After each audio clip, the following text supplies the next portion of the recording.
para atención quirúrgica, obstétrica, de trauma y de anestesia.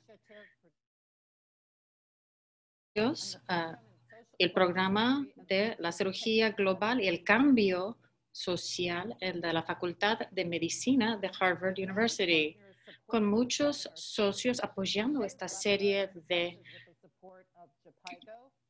webinars. Está apoyado por JPIGO, la Coalición de los Frontline Workers y IntraHealth. Nuestros habladores hablarán en inglés, pero también puede escuchar este webinar en francés o en español. Para escuchar en francés o español, busca el icono de interpretación que está o hasta el fondo de su pantalla o hasta la derecha de su pantalla. Algunos lo verán hasta arriba a la izquierda. La interpretación sea proporcionada por Operation Smile y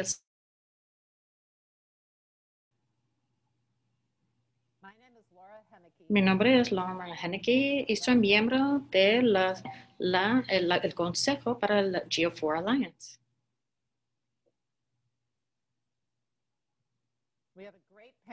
Tenemos un panel maravilloso, estoy muy emocionada. Así, bienvenidos a todos para escuchar a estos panelistas y ustedes pueden hacerles preguntas.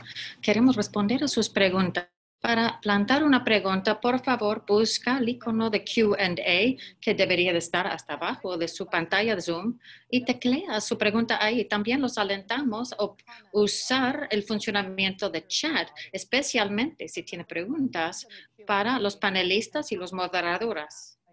Recordamos preguntas en el Q&A y comentarios en el chat. Acuérdese, si tienen comentario en vez de una pregunta, use el chat. Gracias. Ahora me encanta presentarles nuestros comoderadores, el Dr. John Varela y la doctora Isioma Okolo.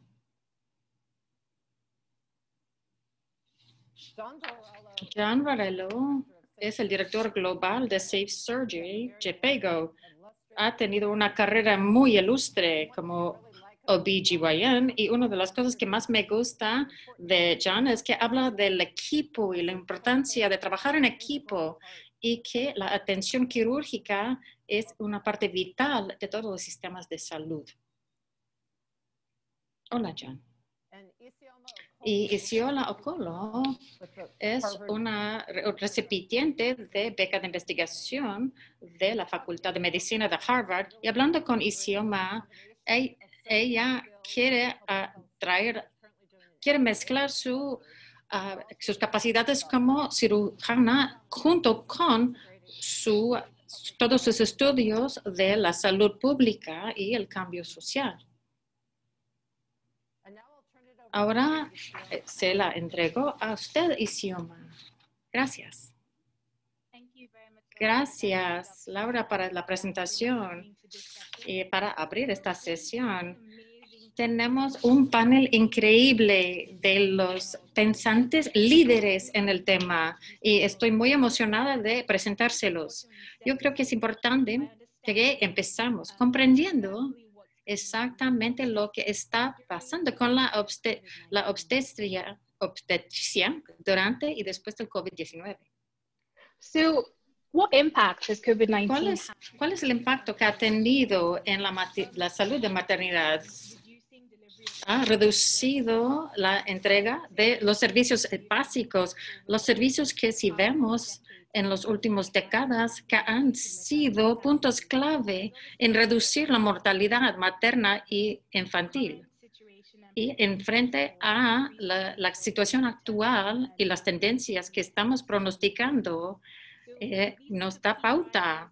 Estos puntos claves que han bajado la mortalidad incluyen servicios prenatales, pospartos, mujeres que asisten para chequeos prenatales, vacunas y la planificación familiar, que hablaremos después. Además, la obstetricia es único. Desafortunadamente, los bebés llegan cuando quieran, a la hora que quieran, y poder planear y posponer las cesáreas puede ser muy difícil. Manejar las cosas alrededor de la inducción de un parto puede ser difícil en nuestra población, a comparación de los cirujanos que pueden cancelar una cirugía electiva. Sí nos presenta un reto. Desafortunadamente, como se ve esto, es un impacto de millones de vidas que se han perdido de mamás y bebés. Pero al otro lado, viendo el impacto que ha tenido a los trabajadores de la frente, 70% de los trabajadores son mujeres y han tenido problemas con el acceso limitado a la protección personal, PPE, a prevención limitada, que en todo el país, el mundo ha sido un problema. Y el estrés y ansiedad ha aumentado para estos trabajadores alrededor del acceso y también los miedos ante los riesgos personales y de sus familias. Y el narración y retórico alrededor del asunto del pandémico está afectando a los trabajadores y subsecuentemente la atención que pueden proporcionar. Puede sorprenderle viendo tener en mente que está cambiando todos los días algunos de los asuntos que con 6 meses del lockdown, el acceso a los anticonceptivos ha provocado que 7 millones de mujeres han resultado embarazadas inesperadamente. Y viendo las investigaciones en cuanto al COVID-19 y la salud de madres y infantes, han habido intenciones de modelar cuáles son los resultados ante la mortalidad de exceso. Y uno de Lancet hace unos meses, unos 60,000 fatalidades maternas y 600,000 fatalidades entre los infantes, y se está pronosticando que esto aumentará conforme vaya procediendo el pandémico. Entonces, para las mujeres embarazadas, nosotros creemos que la prevención y la preparación es la clave. Y este es el tema de esta serie de webinars.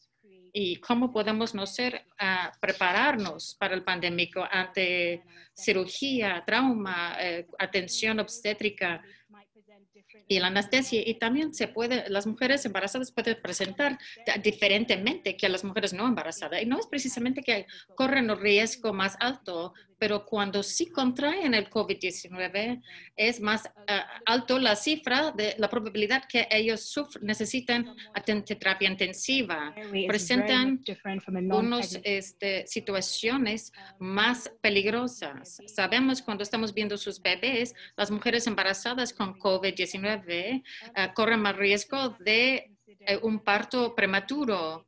Así que me emociono mucho de poder empezar esta conversación con nuestros panelistas que son expertos en esta área, que traerán tanto su pericias, sino sus experiencias de trabajar en los centros médicos.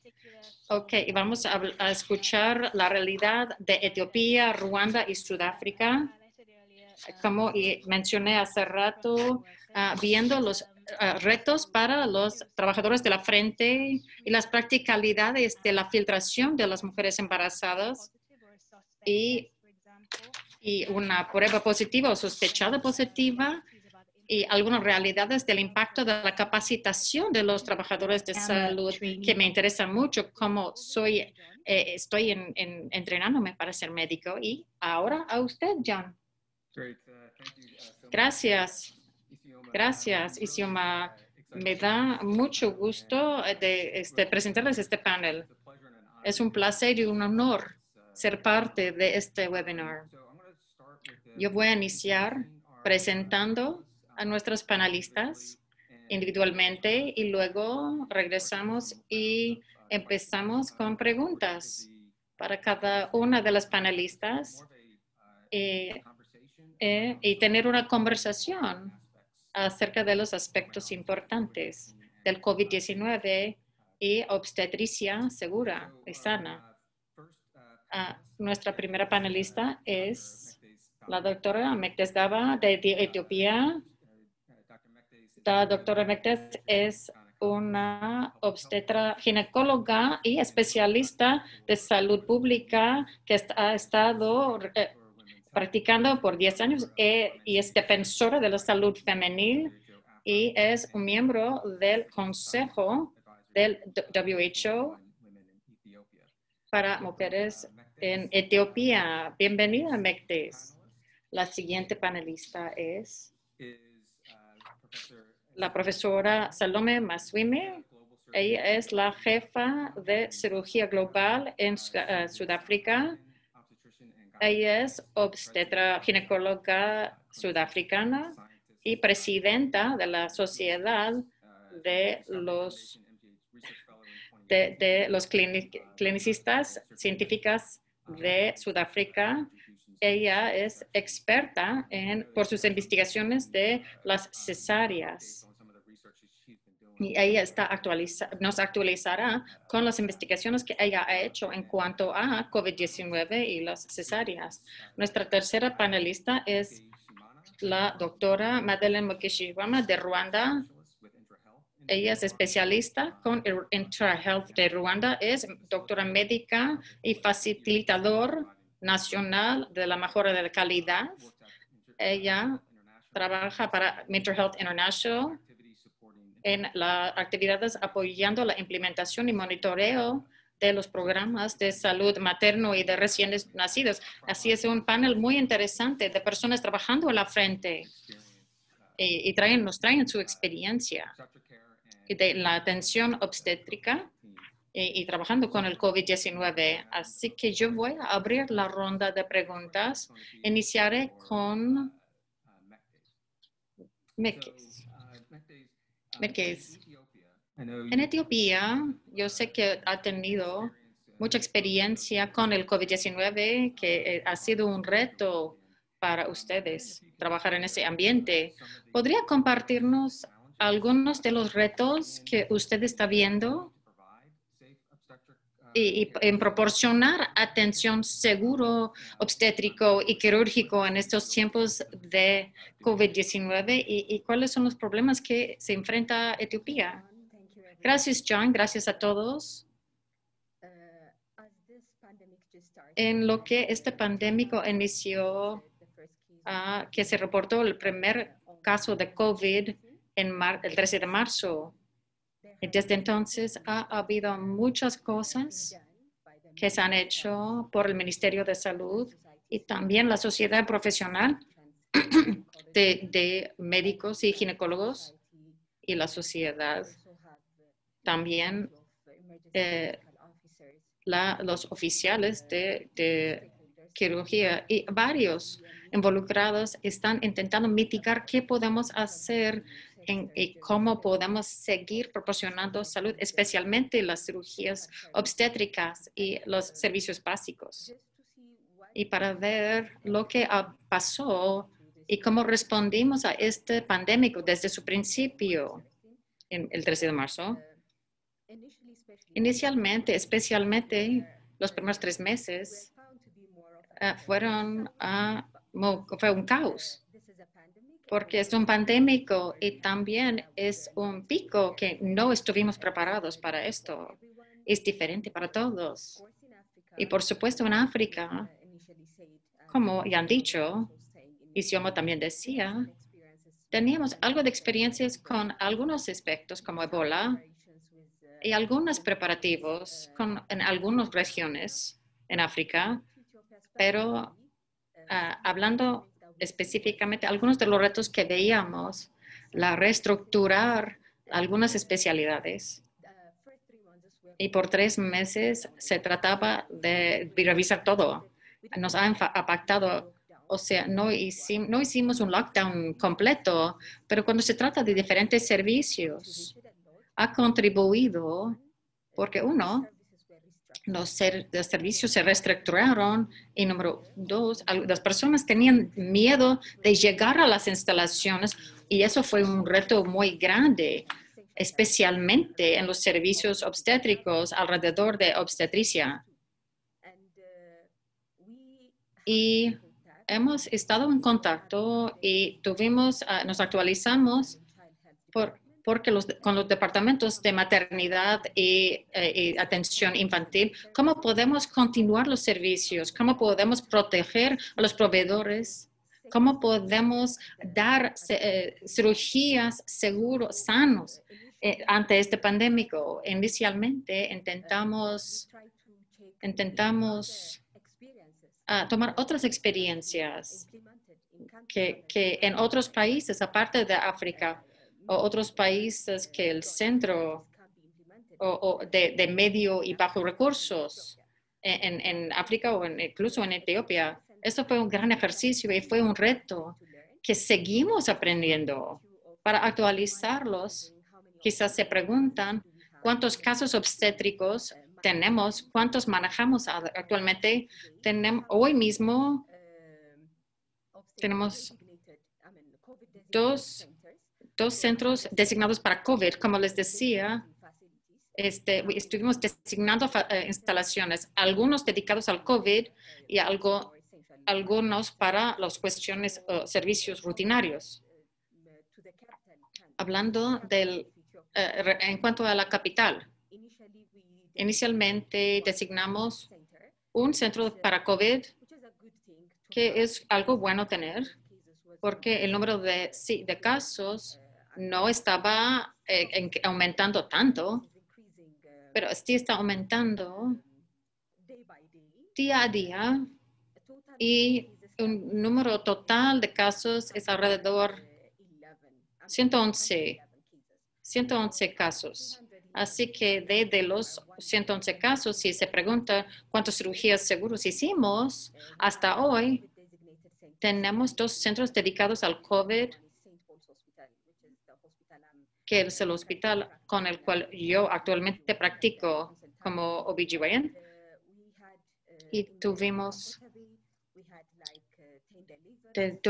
10 partos, y de los 10 partos, 6 eran cesáreas. En total hay 45 casos, de ellos estoy hablando, y tenían como 4 partos normales. Yo creo que es muy importante explicar de qué estamos hablando, cuánto es nuestra experiencia cuando se trata de un parto seguro o una cesárea seguro. Y cuando se trata de same post, hace unos meses después que nuestra primera experiencia que tuvimos ahí, vimos si los casos se complican, si se tienen que hacer, pueden haber problemas.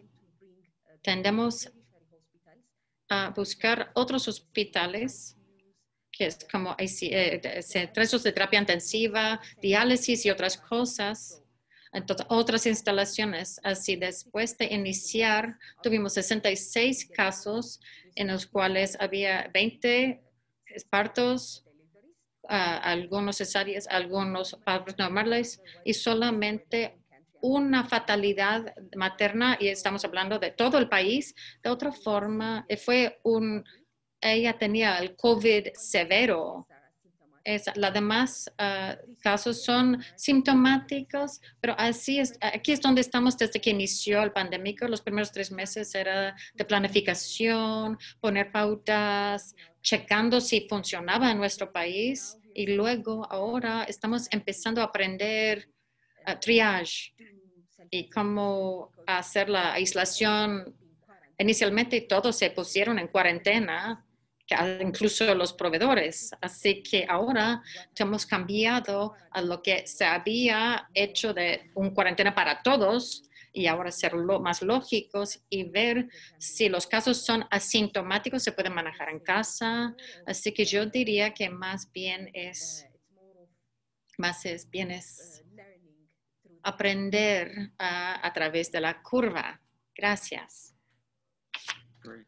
Maravilloso, gracias, Mekes. Mectes. Es muy interesante que ese resumen de lo que está pasando en Etiopía y toca tantos aspectos importantes que creo que volveremos a tocar cuando hablamos de la organización de los servicios, que es crítico de un sistema de salud, tanto también dentro de un centro y mantener esos servicios esenciales. Otro aspecto yo creo, seguro vamos a volver, es en cuanto al miedo, el miedo no solamente de los pacientes, y también de los proveedores, y cómo podemos lidiar con eso. Ahora quisiera pasar a la profesora Masmine, y si nos podría dar un resumen de su experiencia a la frente en Sudáfrica y algunos de los retos que ustedes están viendo y cómo Sudáfrica está respondiendo a eso. Gracias, gracias. Y también estoy emocionada de ser parte de este panel y esta conversación importante. En Sudáfrica, mi trabajo ha sido básicamente en la investigación y fortalecer los programas. Al principio, yo era parte del equipo que colocó los pautos para el COVID. También era parte del equipo nacional que maneja el estudio de embarazo en COVID-19. Hablando en general, muy similar a lo que ella habló inicialmente. En los días iniciales no había muchos casos, especialmente del lado obstétrico. Eso también significaba que había menos vigilancia, entonces menos protección y menos pautas de cómo se debería de usar y que se requería. Y también tenía un resultado de que los proveedores de servicios se contagiaran. Y algunas de las preocupaciones de Sudáfrica es cómo proteger a los proveedores en los lugares de alto riesgo. Como mencionamos, como bien sabemos, uno no puede posponer los partos, como puede posponer las cirugías selectivas. ¿Cómo protegemos a los pacientes? ¿Cómo protegemos a los proveedores? Y esos han sido preocupaciones severas. Y también, desde el punto de vista de cirugía global, y el impacto y los daños colaterales de los pacientes que no reciben su atención prenatal por los miedos y cómo está resultando. Está aumentando las fatalidades infantiles y fatalidades maternas. Y hasta este momento no sabemos cuáles serán los resultados. Todas estas cosas se verán a futuro, pero ha sido un reto porque vamos aprendiendo juntos, usando la poca prueba que está disponible. Y las experiencias también, estamos intentando aprender de eso. Ha sido un reto, un tiempo de mucho reto, especialmente para de la fraternidad de la obstetricia. Great. Thanks, Professor. Gracias, profesora. Otra vez hay tantos aspectos importantes a este asunto, hablando de los servicios obstétricos. No podemos planearlo. Igual, si es un parto normal o una cesárea. Y yo creo que es algo importante de tener en mente en lo que estamos hablando de esto. Y creo que yo sé que volveremos a tocar este tema de los daños colaterales. O sea, en este panel no estamos hablando tanto de los aspectos clínicos, simplemente, sino estamos hablando de la entrega de servicios que faltan, que hablamos de faltar las atenciones prenatales. Y llegan al parto y no están accesando los servicios de planificación de familia. O sea, no están directamente relacionados con el COVID, pero son impactados. Y yo sé que volveremos a tocar el tema, así que gracias. Ahora hablamos con la doctora Madeleine. Si usted nos podría compartir un resumen de las experiencias para Ruanda, allá en la frente. Yo sé que en Ruanda han tenido una respuesta bastante exitosa al COVID-19. Quisiera escuchar algo de su experiencia. Gracias. Gracias, John y el panel, de mi experiencia de Ruanda, como en otros países, nadie estaba preparado para este pandémico. Pero con la experiencia de Ruanda, para cuando teníamos este pandémico, estábamos preparados para Ebola. Entonces, empleando lo que sabíamos de las actividades, este año, todos estaban conscientes del pandémico, del brote, del proyecto de actividad entre la preparación para el Ebola. De inmediato, brincamos al COVID-19 para apoyar el gobierno de Ruanda y prevenir la infección, la transmisión del COVID-19 con los recursos existentes. Apoyamos al gobierno especialmente en la prevención de la transmisión. Apoyamos en el manejo de casos. El apoyo fue orientado apoyamos los centros nacionales, apoyamos proporcionando algunas cosas para el call center y nos enfocamos en apoyar las pruebas, administrar pruebas a los casos sospechados y apoyar a los proveedores y en la comunidad. Conforme en lo que estamos apoyando al gobierno en reducción de la fatalidad materna e infantil, apoyamos al sistema del gobierno para poder manejar este pandémico del COVID-19 para que los servicios prenatales y maternos se estabilizan. En otros países, todos tenían miedo de este pandémico, usando los medios, apoyando al gobierno, el gobierno de Ruanda. Intentamos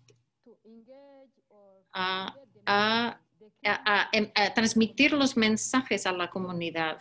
Así, nuestro enfoque era, a pesar de que tenemos un pandémico, aunque estemos en cuarentena, todo estaba cerrado, pero la prioridad se le administraba a los pacientes, incluso las mujeres embarazadas. Quiere decir, con el sistema existente en Ruanda, teníamos el apoyo de la comunidad con los proveedores locales después de que el centro de salud que sirve como 2 o 3 mil personas. Entonces, después del centro de salud local, tenemos el regional, donde podemos atender a 10,000 personas, y después tenemos hospitales, y después de eso tenemos hospitales de prevención. Especialmente, todos estaban informados. Primero en la comunidad, la comunicación del pandémico, de tener los mensajes despejados de cómo se transmite la infección y luego cómo prevenir contagiarse del virus. Y luego estuvimos apoyando al gobierno para emitir estos mensajes, o difundir estos mensajes, y luego pedir que cada nivel apoyara especialmente a las mujeres embarazadas. Por ejemplo, la atención prenatal, los servicios se hacían continuamente en todos los centros de salud, aunque tenían problemas del transporte por la cuarentena, pero el gobierno local se activó para ayudar con eso. Significa que algunos sectores con dificultades del transporte se proporcionaron vehículos caros para poder ayudar a esas madres, tanto como otros pacientes que tenían citas para su atención prenatal o algún otro servicio vital. La planificación familiar se continuaba en la comunidad, porque es parte de nuestro sistema. Los proveedores proporcionan inyectables, algunas píldoras se pudieron compartir a los trabajadores en la comunidad. Vimos el pandémico debido al COVID-19 separó a todos en todas partes, pero el sistema existente, el gobierno intentaba apoyar a los pacientes, incluso las mujeres embarazadas y sus niños.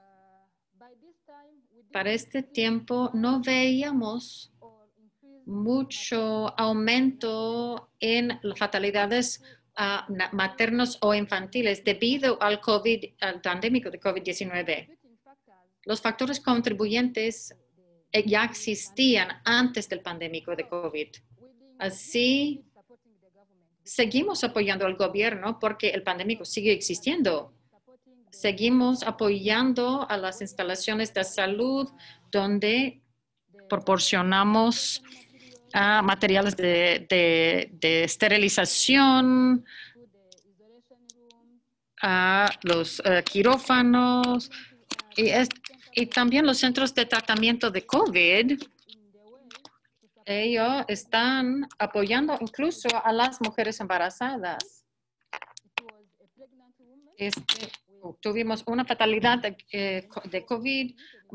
Se hospitalizó en este centro de tratamiento, se manejó bien y se alivió en este centro de COVID. Después de 2 semanas, se dio de alta del centro de tratamiento de COVID con su bebé. Entonces, a pesar, el gobierno apoyaba, no podemos que haya algunas consecuencias pequeñas a los pacientes, porque nadie estaba preparado para esto. Entonces, algunas personas podrían temer ir a los centros de salud, porque están pensando, no puedo, porque me enfermo ahí. Entonces, la comunicación de los medios sigue continuando en todo el país para alentar a todos a buscar la atención médica en caso de necesidad, porque el apoyo que se le dio al gobierno, por lo menos en cada centro de salud tenemos una borde de filtración. Quiere decir que todos los que entran al centro de salud se filtran por su temperatura. Quiere decir que todas las personas que entran, que pasan por la entrada, se le toma la temperatura y la higiene de manos y los servicios disponibles para lavarse las manos. Y en Ruanda se está usando un cubrebocas, o por lo menos un cubrebocas de tela. Se está apoyando para que todos puedan conseguir cubrebocas a bajo costo. Con esos métodos, con la comunicación continua de los medios, por lo menos todos saben cómo prevenir la transmisión del COVID-19. Y si yo voy a un centro de salud, me pueden proporcionar por lo menos intentamos prevenir la contaminación del paciente a mí en este pandémico. Y con el sano distanciamiento, en algunas áreas tenemos mucha población intentan obedecer el distanciamiento sano, incluso en los centros de salud, en los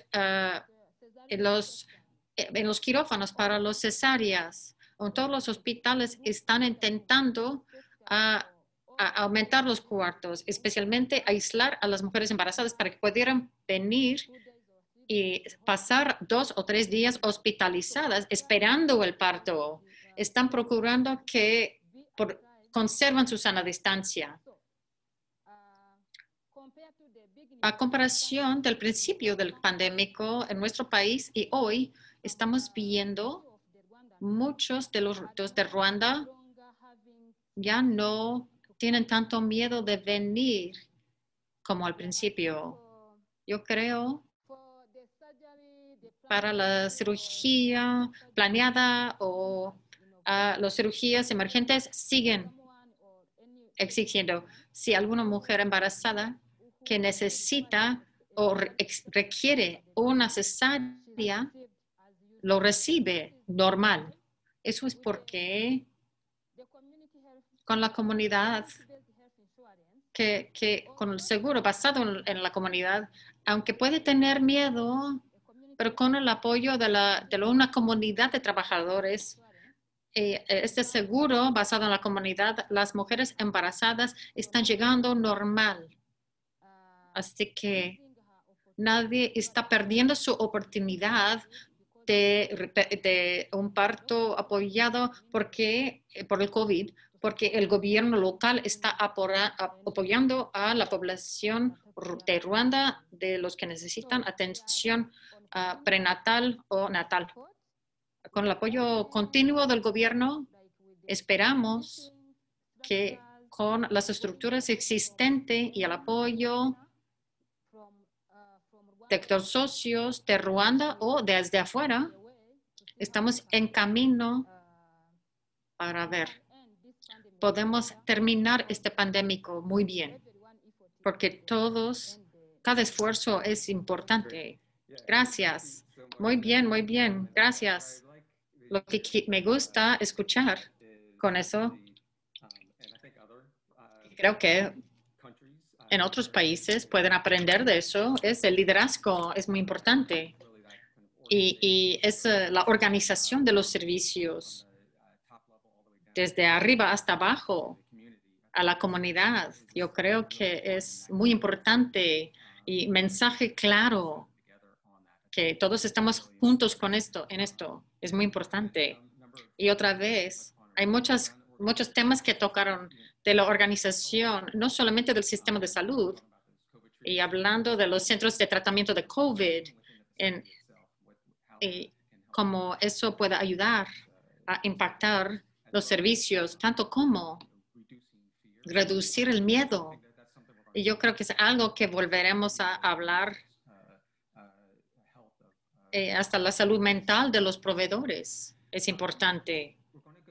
Vamos a empezar otra ronda de preguntas, pero quiero alentarlos a los participantes. Si ustedes ahora, después de esta ronda, lo vamos a abrir a preguntas de los participantes. Así pongan sus preguntas en el Q&A, no en el chat. El chat es si quieren hablar entre sí, pero si tienen una pregunta específica para los panelistas, tocaremos eso. Ok, ya volvemos con Isioma. Gracias, John, y gracias por resumirnos todo eso. Es muy interesante escuchar las experiencias de Ruanda y en Sudáfrica y Etiopía.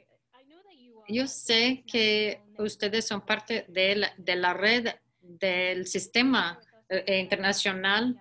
¿Podría iluminarnos lo que está saliendo de la investigación de esta cosa? Gracias por la presentación. Como mencioné hace rato, yo creo que mi gran contribución ha sido estar involucrado en la investigación. Así que INOS, como lo llaman, es un grupo de investigación con varios países haciendo estudios multinacionales. Estamos basados en Europa, pero más recién en los países africanos, en Canadá y América y otros países también están involucrados.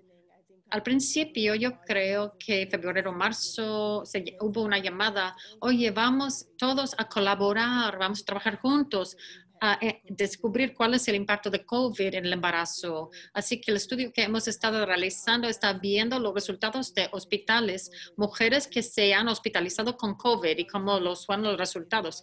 Entonces, 10 países han publicado sus resultados en África, también Francia y Italia. Y de los UK, es uno de los primeros países en publicar y ha ayudado a muchas personas a comprender. Pero la otra ventaja de ser parte de un estudio multinacional es poder comparar resultados en países de bajos y medianos recursos o con países ricos que quizá no tengan tantas fatalidades maternas. Y en otros países puede ser diferente. Así que no puedo hablar mucho de los resultados, pero quería iluminar que hay mucho trabajo que está pasando. Estamos haciendo muchas investigaciones y como la contribución de la ciencia y la investigación en los pandémicos como este.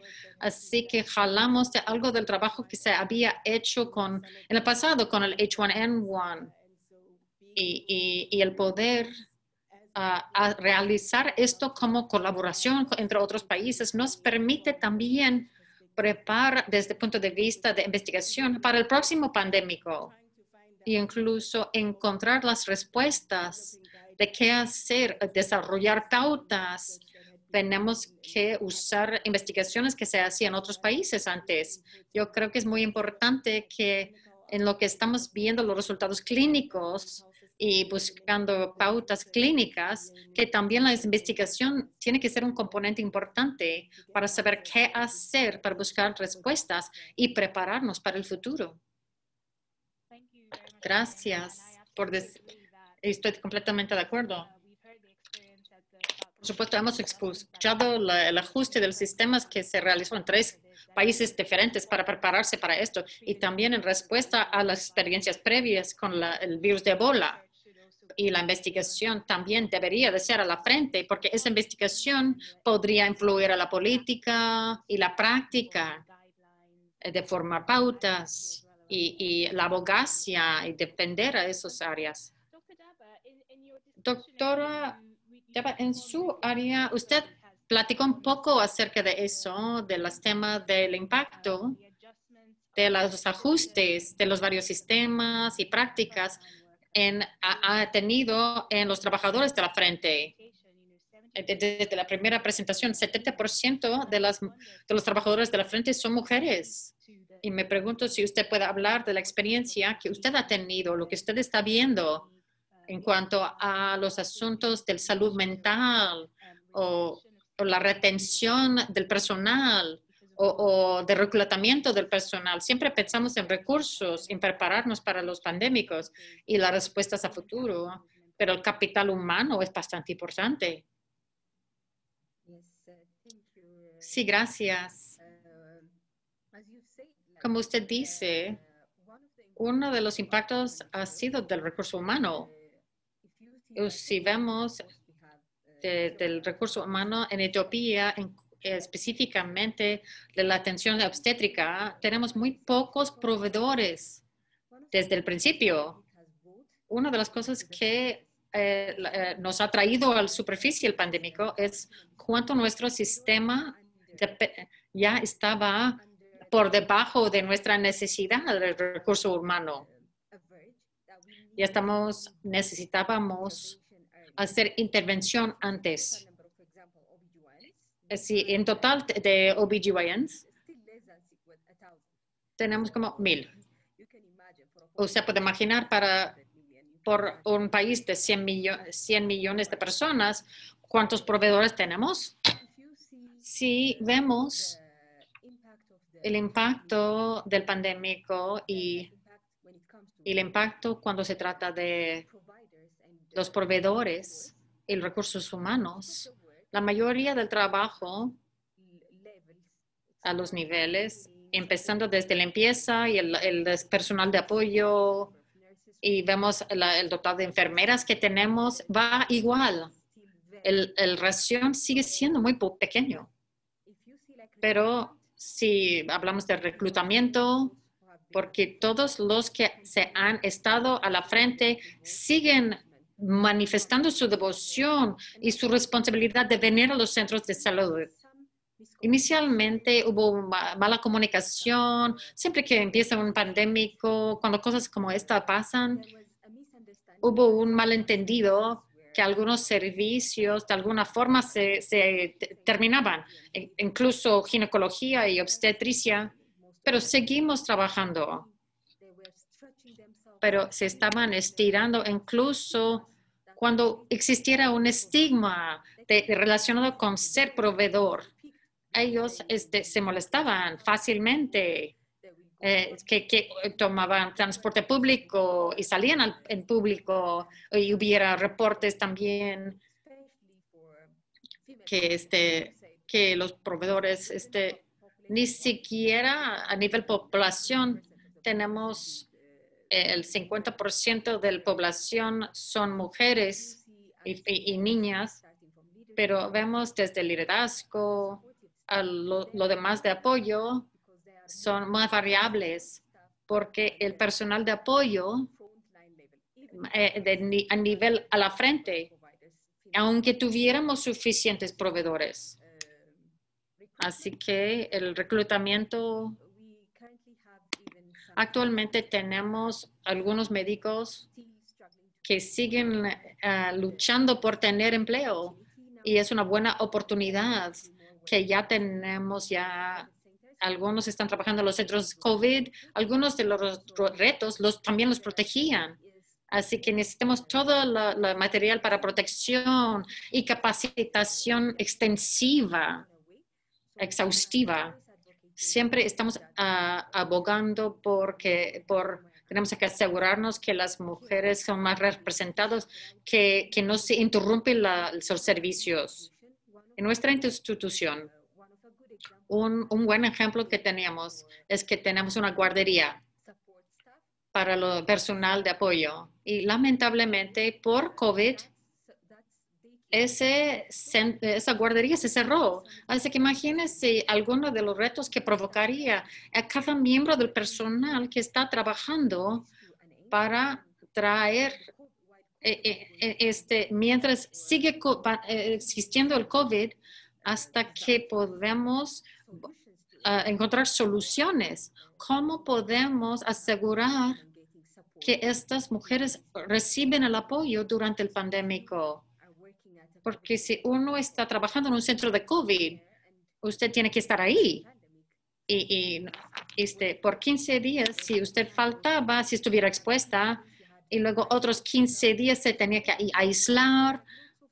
Así que hay muchos retos emocionales, psicológicos y en mujeres que todos, yo diría todos, no solamente mujeres embarazadas, todos tenían ese estrés emocional y cómo procesarlo.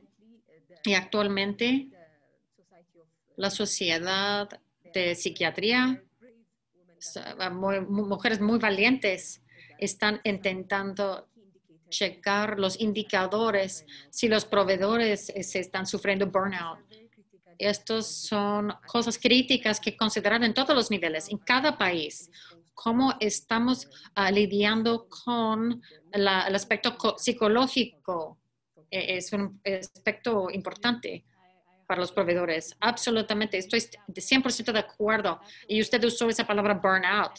Esa palabra se usa mucho en la obstetricia y ginecología, hasta antes del pandémico. Es muy interesante escuchar las experiencias de Etiopía. Gracias por compartirnos.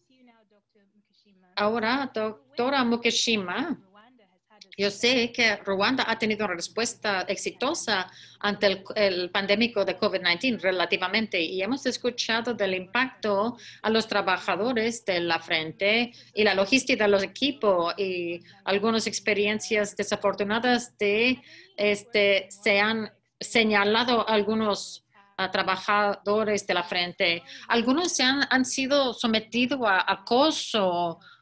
¿Cómo pueden manejar ese aspecto de los recursos humanos de los trabajadores de la frente? Gracias. Para Ruanda, el pandémico de COVID-19, como en otros países, todos estábamos trabajando bajo miedo, bajo estrés. Y como en Etiopía, la mayoría de los trabajadores en maternidad y servicios infantiles somos mujeres. Con este pandémico, yo creo, estas mujeres tenían que trabajar como bajo presión, tanto como porque todos tenían miedo de contagiarse de este virus. Entonces, hasta hoy, no tenemos precisamente escenario de acosos de los trabajadoras de salud, de nadie, pero desde el principio del país, fuera un proveedor trabajando en un centro de salud donde todos pensaban recibir un paciente con síntomas o signos de COVID, cuando uno estuviera trabajando en la frente, todos estaban diciendo, quizá tú tengas ese virus, pero con el acoso, como que de los miembros de familia o alguna otra persona, no era ni siquiera, no se presentó de forma visual. Era como sugerir, si pudiéramos sugerir alguna evaluación entre los proveedores de salud de nuestros países para analizar si han habido ataques, porque el gobierno ha colocado procesos en nuestro país y aún así que uno acosara a alguien no es obvio. Entonces, desde mi punto de vista, de la presión de esos trabajadores de salud, están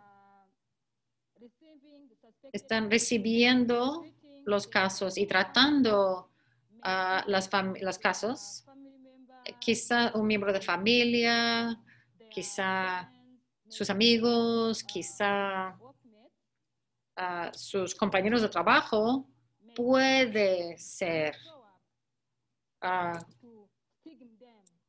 Quizá haya estigma, pero no es obvio, no es al abierto, porque hay pautas que tenemos que seguir para prevenir ese acoso.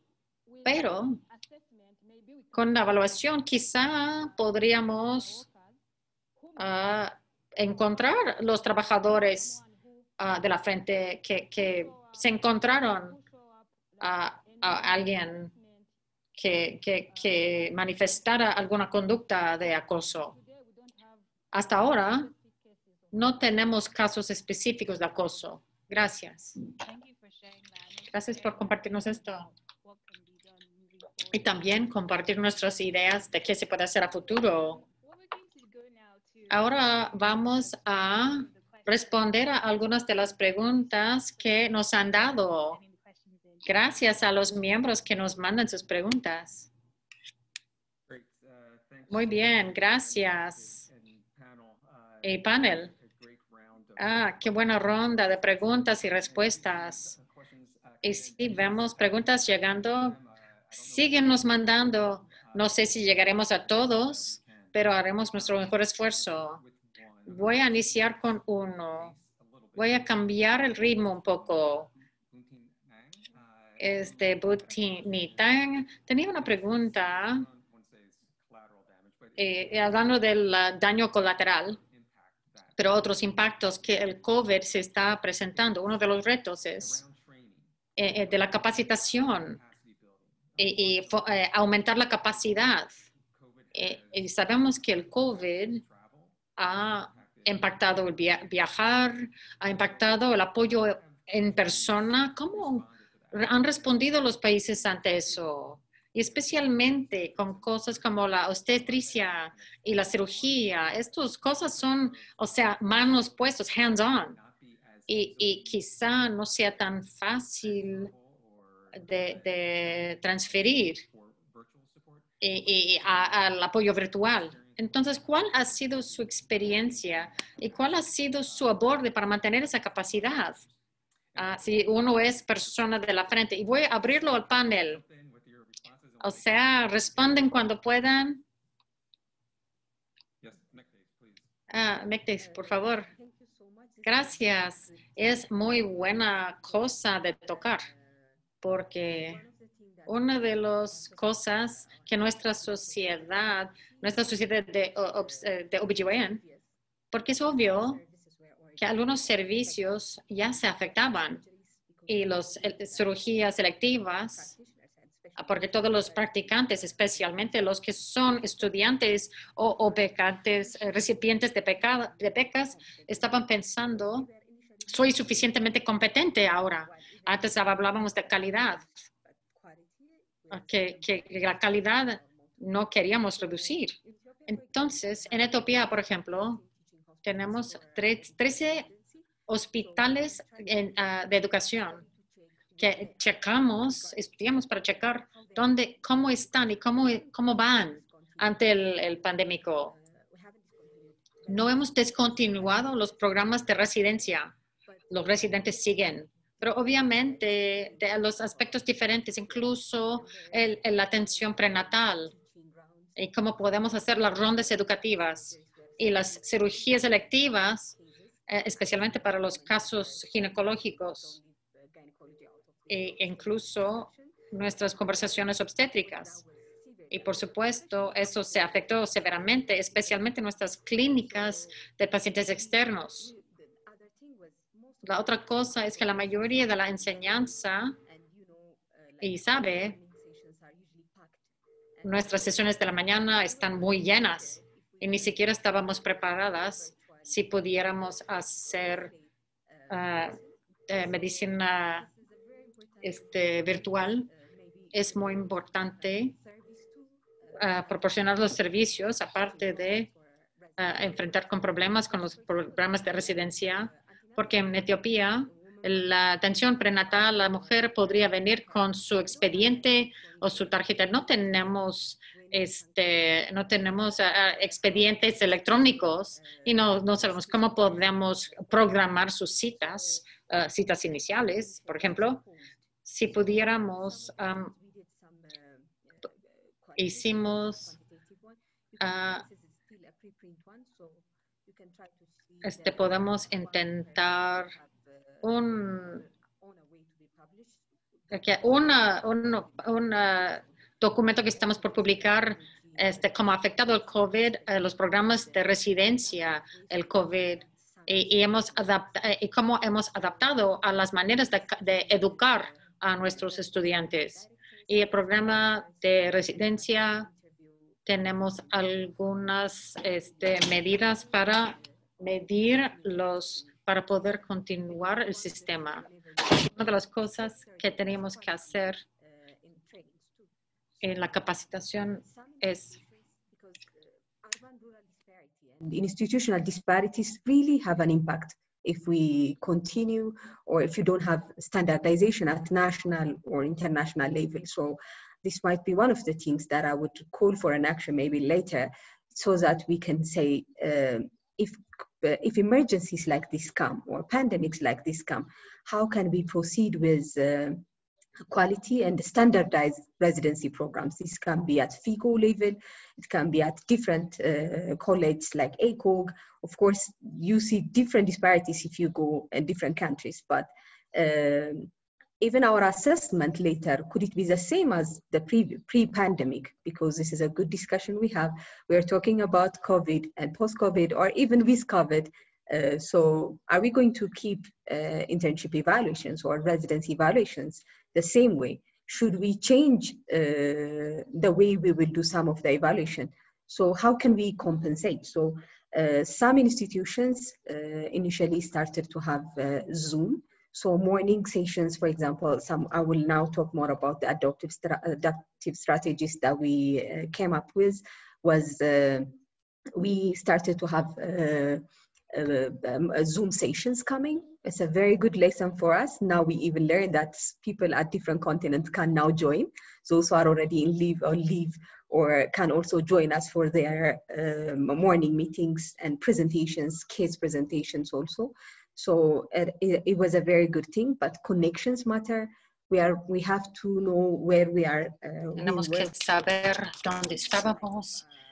Queremos realmente la otra cosa era la presentación de los telegramas que los residentes que ponían sus presentaciones y otros documentos que han revisado en WhatsApp y Viber. Y otra cosa que hacíamos en nuestra sociedad, por ejemplo, para eso empezamos a una serie de webinars para nuestros miembros y también pueden dar ese vínculo a sus residentes. Entonces empezamos esa serie de webinars del COVID, cómo podemos cambiar cómo podemos manejar. Sigue siguiendo. Tenemos que escuchar a los residentes y nuestros pasantes. Es algo muy importante porque no sabemos exactamente cómo sienten en este momento. Y hemos visto el nivel de agotamiento. No tenemos tantas introducciones, así que quizás no tengamos oportunidad de ver cómo sienten actualmente. Entonces, tenemos que apoyar más. Esas son algunas de las cosas que salieron, se expusieron cuando hicimos esa boda.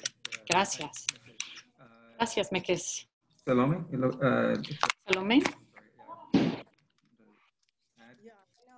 ¿usted quisiera? Yo añado, la cosa importante ahora es, ya estábamos en un sistema muy estrecha, sabiendo que no tenemos suficientes recursos humanos y en todo el continente para lidiar con algunos de los problemas que teníamos. Y tenían que cerrar los bordes y algunos de los residentes estaban en otros países, algunos siguen encerrados. Significaba que los estudiantes ya no pueden asistir. Y también cuestiones como la examinación. ¿Cómo podemos examinar los que ya han terminado su tiempo, pero ahora tienen que calificar? Ha sido muchos retos, pero yo quería iluminar en algunas de las innovaciones que hemos hecho, como la telemedicina, y usar el telemedicina y ser parte de un panel que estamos haciendo en una provincia en África. Queríamos usar el telemedicina para ayudar y mejorar los servicios a través de las instituciones. Y todos hemos tenido que ser más flexibles y más innovadores, trabajar con lo que tenemos y buscar nuevas soluciones. Y aunque sea una crisis, pero nos ha enseñado, nos ha iluminado algunos de los problemas que siempre hemos tenido. Nos ha forzado a analizar las cosas y cómo podemos hacerlos de distinta forma. Y las oportunidades que surgen de las crisis que tenemos que apreciar y emplear para fortalecer los sistemas de salud a futuro. Me encantó eso, absolutamente. Es maravilloso. Ok, Madeline, ¿usted quería añadir algo de su experiencia en Ruanda?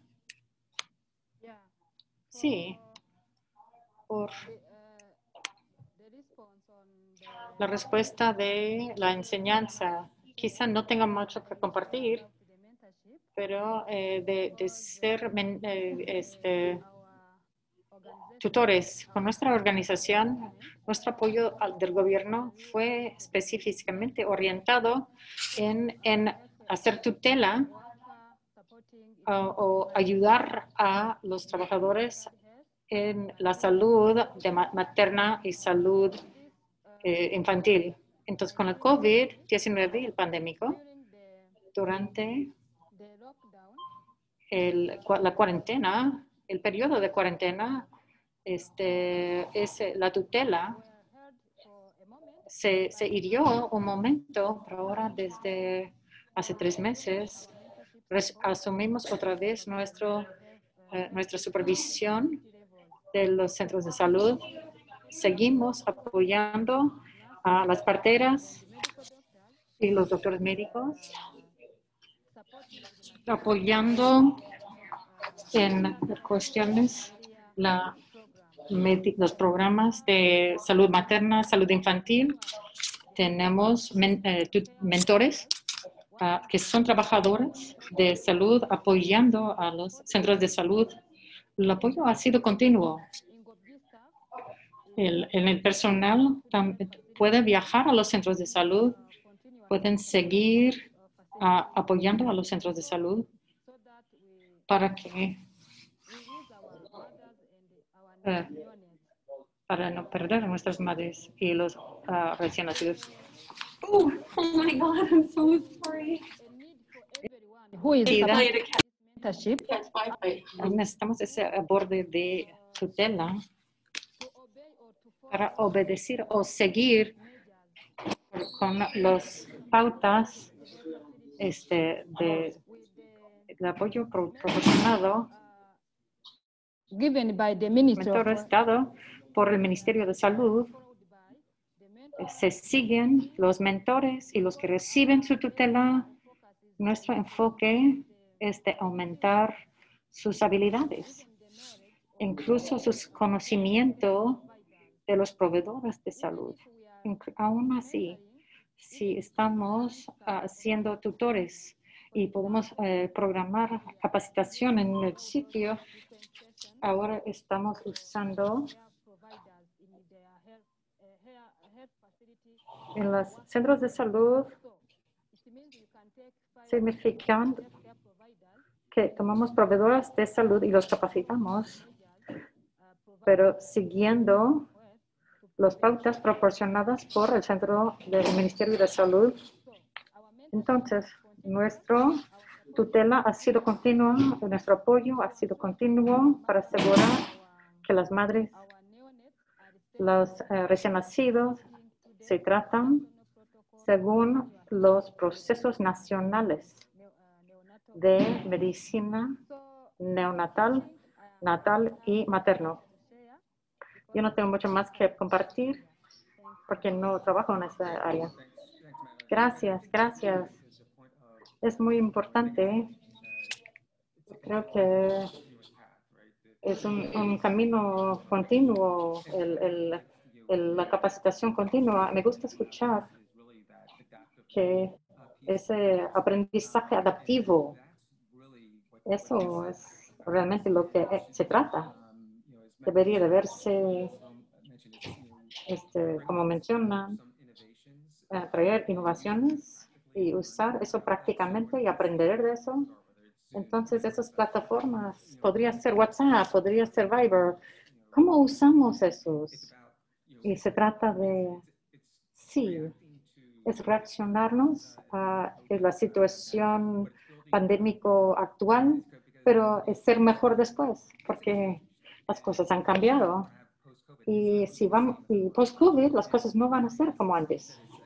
Y como dijeron, nos ha obligado a analizar esto, cuáles son los recursos que ya tenemos y ser intencional y creativo en cómo continuamos. Y esa es una área muy grande de aumentar capacidad y mantener seguridad. Ok, ahora Isima, estamos pasando por las preguntas, la lista de preguntas para la siguiente ronda. Gracias, John. A continuación de lo que acabas de decir, me acuerdo lo que me decía un maestro que tenía: nunca desperdicies una crisis, porque es una oportunidad de aprender algo. La siguiente pregunta, el plan de National Surgical Anesthesia Plan, es de 2 preguntas. Para algunos países como Etiopía y Ruanda, que tienen esos planes nacionales, algunas de estas implementaciones previas fueron útiles en prepararnos y respondernos a este pandémico actual y también cómo el pandémico ha bajado la velocidad de fomentar esos planes. Y esto lo abro a todos los miembros de nuestro panel. Quizá yo puedo ser primera. Yo creo que una ventaja en Sudáfrica que ha surgido de esto, finalmente empezamos a tener una conversación seria de la salud pública en desarrollar con el COVID y la atención quirúrgica de inmediato, la necesidad de empezar a dar pautas, consejos de qué haremos con las cirugías selectivas y conversar acerca de revivar nuestro ritmo. Tenemos un grupo nacional desarrollando una estrategia de reactivar. Yo creo que otra vez lo que ha hecho COVID es iluminar algunos de los retos de atención médica que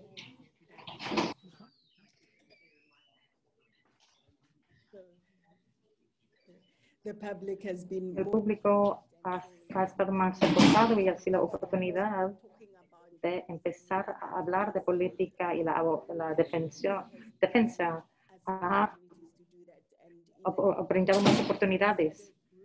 Y tenemos un grupo que ha sido muy activo, guiado por Manuel Micasa, y con el pandémico, el tener que buscar soluciones, eso nos ha provocado más investigación a estos asuntos.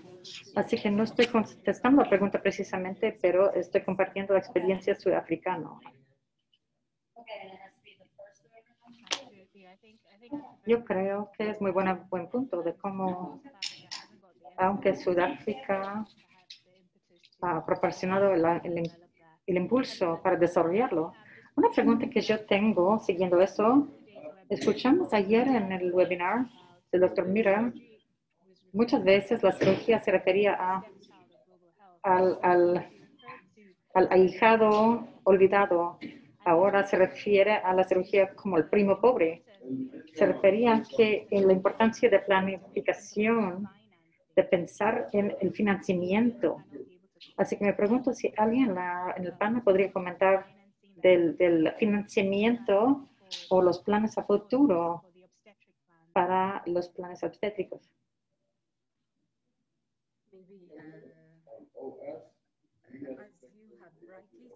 Como bien ha dicho, una de las áreas como cirugía electiva en su totalidad, la cirugía fue más olvidado antes. No solamente los proveedores o los planes o los pacientes, que lo que pensamos en la cirugía globalmente ahora, el SDG ya adentro viene concluido de no dejar nadie atrás. Si estamos hablando de no dejar a nadie atrás, se trata los que necesitan acceso, los de finanzas, los que tienen limitaciones, el tener el tipo de calidad o servicios estandarizados en las varias regiones del mundo. Uno de los retos que tenemos que pensar a futuro es la sostenibilidad, porque la mayoría de las cosas en cuanto a la cirugía tienen un programa o pilotear un programa o un plan de implementación. La sostenibilidad debería ser algo que cada país tenga en mente y cada ministerio tienen que estar en eso. Las diferentes innovaciones vienen, la mejora de calidad y por unos meses, algunas veces podría servicio, pero después sería el problema de alguien que todo el país o todo el mundo tenga una idea. Yo creo los países, los ministerios de cada país tienen que adueñarse la cirugía segura y mejorar la calidad. Y las instituciones tienen que enseñar su compromiso. Y nosotros, como proveedores y cirujanos, siempre tenemos En cada etapa tenemos que abogar para nuestros pacientes y nuestros clientes. Y tener la cirugía segura sería un punto clave en cada conversación que tenemos. Y añadiendo, escucho a mis compañeras hablar y estoy completamente de acuerdo con John. Y también hay tanto progreso se ha logrado. La cirugía global, los líderes en África, esto ha cambiado. Tenemos líderes ahora, tenemos personas, incluso en las facultades de medicina, los estudiantes. Estamos realizando webinars y tenemos grupos de enseñanza y indica que hemos logrado mucho progreso y necesitamos seguir. En Sudáfrica hay 3 centros de cirugía globales que están apoyados por las universidades. Todo el lenguaje alrededor de la cirugía va cambiando, que las personas vayan cambiando comprendiendo esto. Tenemos todavía mucho camino que hacer, pero mucho progreso se ha logrado. Y tenemos líderes en África que están comprometidos a mejorar los resultados quirúrgicos. Y eso es algo importante y estamos logrando mucho progreso.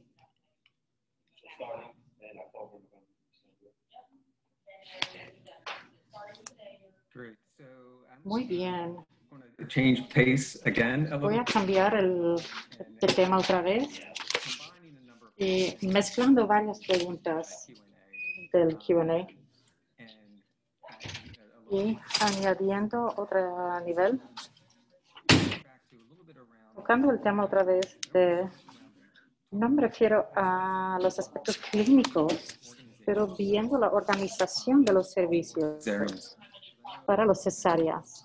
Porque yo sé, por ejemplo, cosas que ustedes han mencionado, los centros de COVID, parece ser que la cifra de cesáreas es muy elevada. Quizá podemos hablar de las investigaciones alrededor de eso y viendo la organización de los servicios, cómo los pacientes se filtran, y las indicaciones para los cesáreas y cómo todo eso, e incluso cómo se están protegiendo a los proveedores de la transmisión. Y otra capa más encima, hemos tocado, es la experiencia de la mujer para el embarazo. Por ejemplo, creo que hay retos del apoyo, permitir que la pareja o la persona de apoyo esté en la sala de parto. Y habrán situaciones en las cuales los recién nacidos se separan de las madres. Quiero ver si ustedes pueden hablar de eso. ¿Cuáles han sido sus experiencias y cómo están manejando eso? Y pues lo abro al panel. Gracias, John. Also similar questions. Yo también tengo preguntas similares a lo que ustedes han resumido. Una cosa que hacemos es las indicaciones que tenemos para las cesáreas. No lo hemos cambiado mucho las indicaciones para cesárea. Indications are the same. Todas las indicaciones siguen siendo igual, al menos si una mujer tiene indicación obstétrica, estamos cumpliendo con los mismos requisitos. Así que COVID no es una indicación para una cesárea en sí, al menos si una mujer tiene fetal distress o que necesita indicaciones clínicas para una cesárea. Hemos procurado, al menos si hay una necesidad de hacer una cesárea previa, una de las cosas que estuvimos platicando como equipo era ¿por qué tenemos cesáreas para los casos de COVID aquí? Pero yo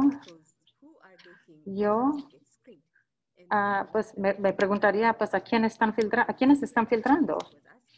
Uno de los panelistas estaba preguntando cómo pueden tener la filtración de COVID para sus casos si están viviendo en Addis Ababa, donde vemos la mayoría de las pruebas en Addis a comparación de afuera de la ciudad.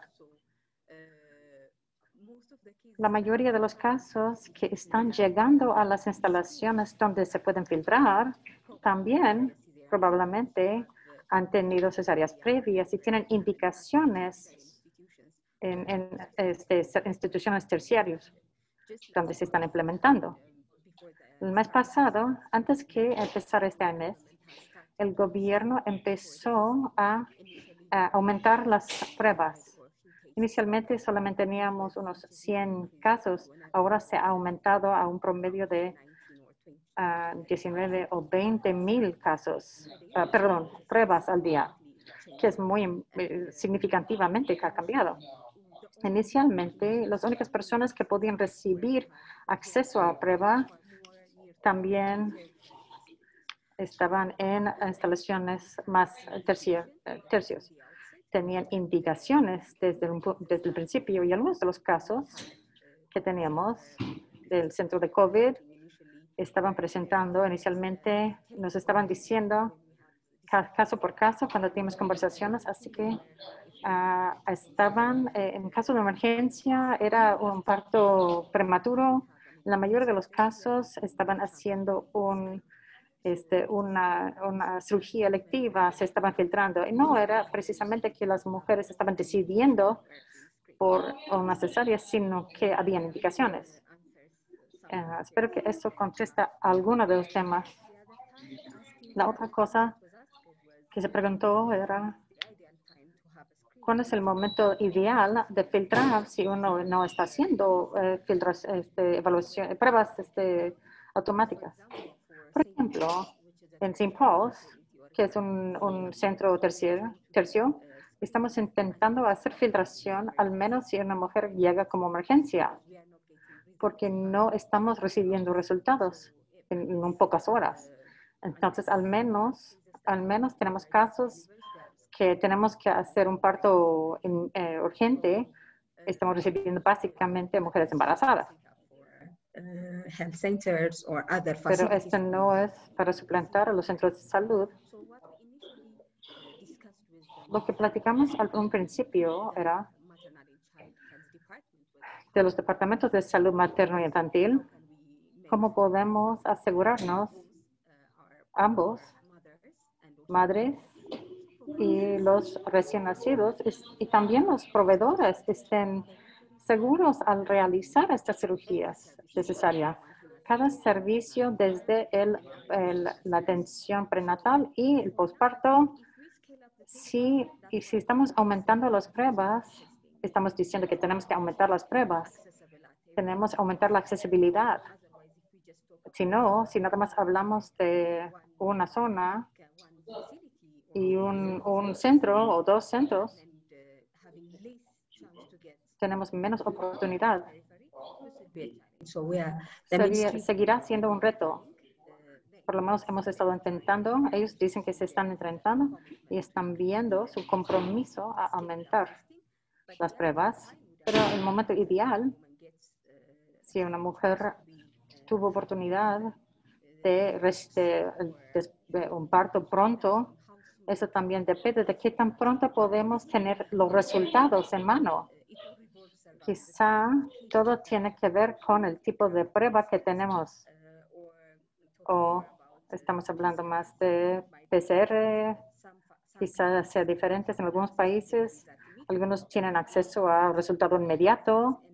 Aunque lo pidiéramos, nosotros no tenemos resultados dentro de ni un día ni dos. Algunas instalaciones tienen la posibilidad de hacer las pruebas para todas las cirugías selectivas y algunos no.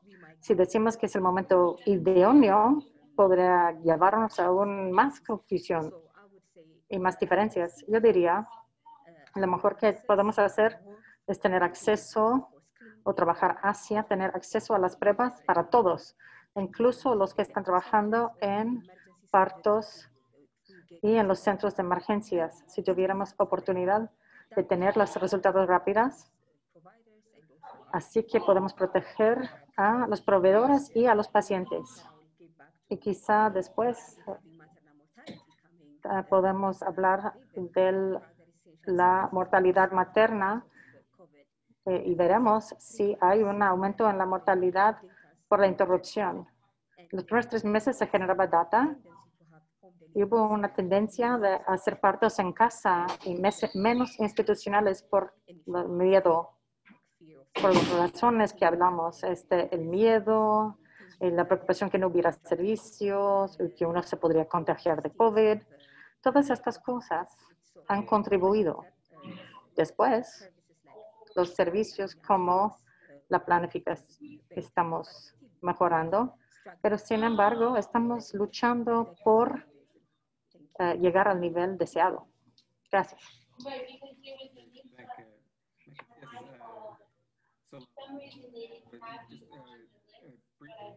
Brevemente, y creo que tenemos que terminar.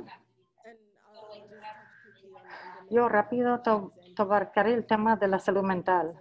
Nunca ha habido un momento como esta para hacer caso a la experiencia del embarazo y hacer caso a la experiencia de salud mental.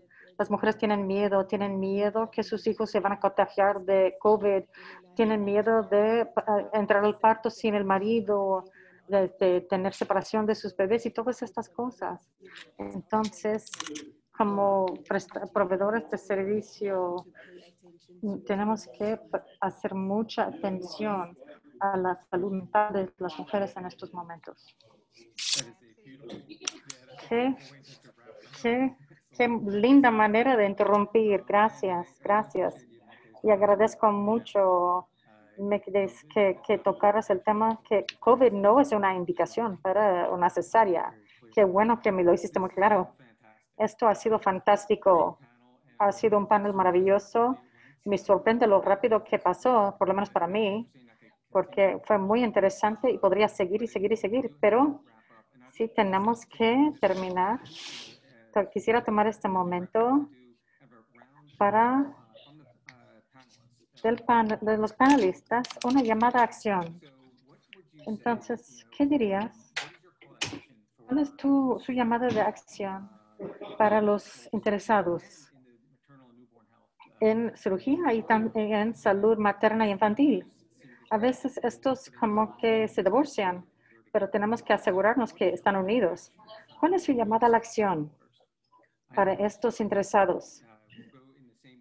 Vamos a ir por orden con quienes llamas, con las introducciones. Con Mectis. Y luego Salome. Ok. Gracias otra vez. Una de las llamadas a acción que yo pediré, necesitamos enfocarnos, proteger los prestadores de servicios, las madres y los niños y nuestros recién nacidos. Y cualquier otro momento tenemos que trabajar en conjunto. Si realmente necesitamos dar fin a este pandémico, vamos a unirnos, a agarrarnos la mano y trabajar, aprender de lo que estamos recibiendo de investigación y asegurarnos que todos estamos protegidos. Estamos aquí todos. Gracias. Gracias. Mectis. Salam. De mi trabajo con las cesáreas, etcétera, hemos descubierto que los resultados de salud solamente son tan buenos como nuestro sistema de salud. Si nuestro sistema es frágil y débil, tenemos resultados débiles. Las fatalidades mortales pueden y podrían subir. Por eso tenemos que invertir en fortalecer los sistemas de salud, especialmente en las poblaciones vulnerables. Para reducir la mortalidad infantil y materna, tenemos que trabajar ahora y post-COVID. Más ahora que antes. Tenemos que fortalecer todas nuestras actividades para salvar a las madres y salvar a los bebés. Maravilloso, Salom. Y Marilyn, por favor. Gracias. Como sabemos, las mujeres embarazadas y recién nacidos son personas vulnerables. Entonces, todos los gobiernos, a todos los gobiernos les pido que piensen en esas poblaciones vulnerables. durante este pandémico y hasta después del pandémico, tenemos que to continuously continuar build our, the capacity of a aumentar la capacidad de nuestras parteras, de nuestros doctores médicos, de nuestros ginecólogos, para que puedan estar seguros those vulnerable persons. y puedan proteger a las personas vulnerables. Y tenemos que pensar en los trabajadores de la comunidad que son a la frente para apoyar a las madres y a los recién nacidos en nuestra comunidad. Gracias. Maravilloso. Gracias. Gracias al panel por acompañarnos, para inspirarnos, una llamada a la acción. Quería agradecer a Isioma por ser mi cómoda moderadora, el panel, los intérpretes que nos han ayudado durante toda esta sesión y el G4 Alliance y PGs por ser los sponsores. Ok, Laura, para lo último. Gracias, John, Isioma y todos los miembros del panel. Qué buena conversación. Lo continuaríamos por otro año, pero sin embargo, todos tenemos que trabajar. Como dice John, estamos muy agradecidos por los panelistas, de los trabajadores y de Health International. Contribuyó mucho nuestros intérpretes. Seguramente fue maravilloso y estoy emocionada de escuchar a nuestro webinar, tanto en español como en francés. Y gracias a Lifebox. Esta es una serie de 4 webinars. Ayer empezamos con la cirugía, nos faltan 2 en la serie. De mañana a las 11 de la mañana GMT, que son las 7 de la mañana la costa oeste de los Estados Unidos, 1 hora de la atención de trauma. Y el domingo a las 8 de la mañana del este en el oeste, nuestro último webinar de la serie de 4, anestesia, llegar al punto de cambio. Chequen el Twitter si no encuentran el vínculo. Como dice Isioma, nunca desperdicie una crisis. Veo de los panelistas y hoy y todos los que participamos en el chat, la atención materna y infantil, estamos aprendiendo mucho. Gracias a todos. Ha sido un placer. Tendremos videos y grabaciones de todos los webinars en línea disponibles. Si no pudieron asistir a todos o faltaron al primero, estarán en el sitio de web del G4 Alliance. Y con eso, gracias. Thank you for everything. Gracias a todos nuestros socios, demasiados para mencionar, pero todos los 64 miembros del G4 Alliance contribuyeron de alguna forma u otra en esta serie de webinars. Nos vemos mañana. Ojalá que puedan asistir para trauma. Que sigan seguros, use su mascarilla, lávese la mano, guarde su sana distancia y gracias a todos.